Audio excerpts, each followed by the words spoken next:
In the 80s, Teen Wolf was something of a phenomenon. It had a young Michael J. Fox, who was also working on another 80s classic, Back to the Future, and it became a really popular movie that spawned a sequel and an animated show. There's even a show right now with the same name, though I think it only uses the name and has nothing to do with any of this.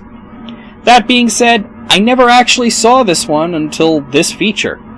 I try to stick one comedy in each of these Halloween features. So far, the only one I missed out on was the Dracula feature because I couldn't get a copy of the movie, so I used a backup. And this time, I picked Teen Wolf because I've never actually seen it and I wanted to. Well, it certainly is a movie about a teen wolf, that's for sure. Fox plays Scott, a teenager who's pretty normal.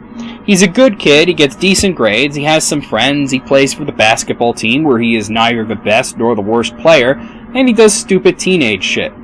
He's upset by the fact that he's so average, however, as there's a girl that he really likes who won't give him the time of day. But you kinda wonder why he cares since she comes off as a pretentious shithead anyway, and there's a much nicer and just as attractive girl named Boof who is all over his jock. And even his dad is like, dude, you should totally get with Boof. Maybe he doesn't like that she's named Boof. Why is she named Boof? And why can't I stop saying Boof? Boof, Boof, Boof! I think I got it out of my system. Boof. Anyway, he's also a werewolf, but this isn't because he was bitten by one or anything like that, it's just something that he inherited from his dad and starts happening. Kinda like puberty, but with more hair. At first he's upset by this and he tries to hide it, but he shows his wolf form off to his best friend who thinks it's actually pretty cool. At first, the wolf form seems like he's exactly the same kid with a lot of fur and a stupid looking face. But he loses control and turns during a basketball game, and as it turns out, werewolves are really fucking good at basketball. It also turns out that in this movie, if you shapeshift into a fucking wolfman in the middle of a high school gym during a basketball game, the only negative consequence is that people kind of stare at you for a while, but then they stop being uptight about it because apparently werewolves are like the Harlem Globetrotters. So, he becomes really popular because he starts winning basketball games single-handedly, though this does eventually alienate his team, who feel like they're the werewolf backup band. Also, it seems the girls in the school, especially the pretentious one that Scott is really into, thinks that werewolves are super sexy, and this is before the internet. As this goes on, he has some problems with being the wolf, mostly because he's noticing that the girl he was into is just playing him to make her boyfriend jealous, and he suddenly notices that Boof has been into him the whole time, but she likes him for himself, not because he can turn into a DeviantArt character and do slam dunks. Plus, the vice principal hates him because his dad went to school with the guy and pissed him off a really long time ago. So, yeah, this is actually really stupid. I'm sorry.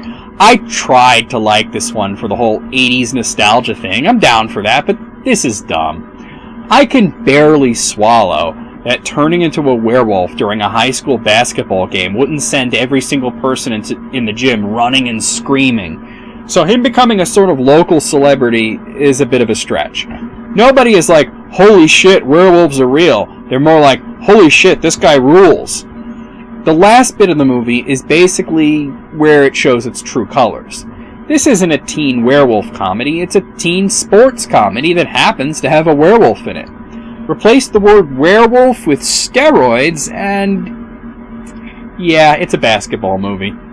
The end part is all about Scott rebounding with his team during the championship and helping them win without using his superpower. And it basically is the ending of every sports movie ever. Suddenly the entire team stops sucking because one guy made an inspirational speech and they pull off a win in the nick of time and the guy gets the girl.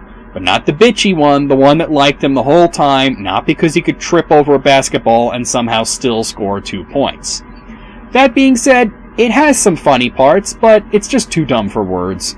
So the fact that it got a sequel and an animated show, it's just one of those amazing things that could only happen in a decade where everyone was constantly high on cocaine the entire time. I mean, there was an MC Hammer cartoon with magic sneakers. Not everything about the 80s tried to make sense. Giving this one a score is hard, because am I rating this as a werewolf movie, or am I rating it as a sports movie? Because it's slightly better if you ignore the werewolf crap. But this is a werewolf feature, so that being said, I gotta come down a little hard on this one and give it a 4 out of 10. If you saw it as a kid, and you have fond memories of it, do yourself a favor and don't rewatch it. Let it stay good in your head, because this shit has not held up well at all.